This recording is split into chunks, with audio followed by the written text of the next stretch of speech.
एक पुरसुकून दही इलाके के बीचों बीच एक छोटा सा फार्म हाउस था जो सरसब्ज मैदानों से घिरा हुआ था। इस फार्म हाउस में एक छोटी सी बच्ची एमली और एक शानदार घोड़ा थंडर रहते थे।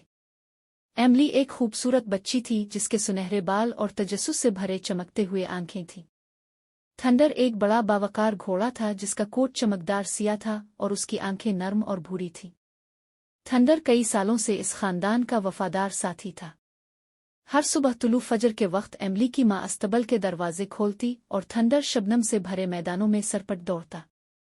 थंडर को सुबह का धुंध और उसका सुकून बहुत पसंद था। एक खास सुबह एमली की माँ ने फैसला किया कि वो एमली को भी थंडर के साथ सुबह के जादुई लम्हात का तजर्बा करने दे। इसने नरमी से एमली को इसके पाले से उठाया और इसे अस्तबल की तरफ ले गई। थंडर ने हल्की आवाज में हनानाया जैसे अपने छोटे दोस्त को खुश आमदीद कह रहा हो। एमली की माँ ने इसे एहतियात से थंडर की पीठ पर बिठाया और थंडर ने इंतहाई नरमी से और आहिस्ता चलना शुरू किया। एमली की आंखें हैरत और खुशी से खिल गईं जब इसे थंडर की हरकत महसूस हुई।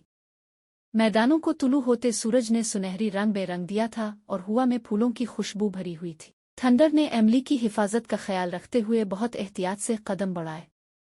वो खुलते फूलों, चहचहाते परिंदों और एक छोटी सी नदी के पास से गुजरे जो खुशी से बह रही थी।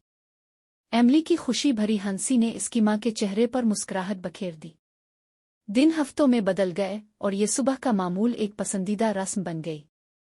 एमली की खुद एतमादी बढ़ गई और थंडर और भी ज्यादा हिफाजती हो गया। वो अपनी मखमली नाक से एमली के छोटे छोटे पैरों को छूता जिस पर एमली हंस पड़ती। एक दिन जब वो एक नए रास्ते की तरफ जा रहे थे तो थंडर अचानक रुक गया।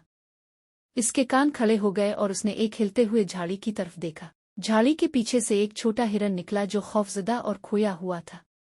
थंडर ने नरमी से हिरन के करीब जाकर उसका हाल पूछा और एमली की माँ ने इसे उठाकर तसल्ली दी। एमली ने अपना नन्हा हाथ हिरन की तरफ बढ़ाया और इसी लम्हे में उन तीनों के दरमियान एक खामोश बंधन बन गया। वो हिरन को फार्म हाउस वापस ले आए और उसकी देखभाल करने लगे। एमली की खुशी भरी कुलकारियां, थंडर की नरमी और हिरन की शरारतें फार्म हाउस को जिंदगी और खुशियों से भरपूर जगह बना दे। एमली, थंडर और हिरन का ये तीन रुकनी ग्रुप कभी न टूटने वाले रिश्ते में बंध गया। उनके दरमियान मोहब्बत, एतमाद और जिंदगी की सादा खुशियों का दर्स था। मौसम बदलते रहे और उनकी मुहिम जोई जारी रही। देही इलाके के दिल में मासूमियत भरी हंसी और बेहद दोस्ती की यादें हमेशा के लिए नक्श हो गईं।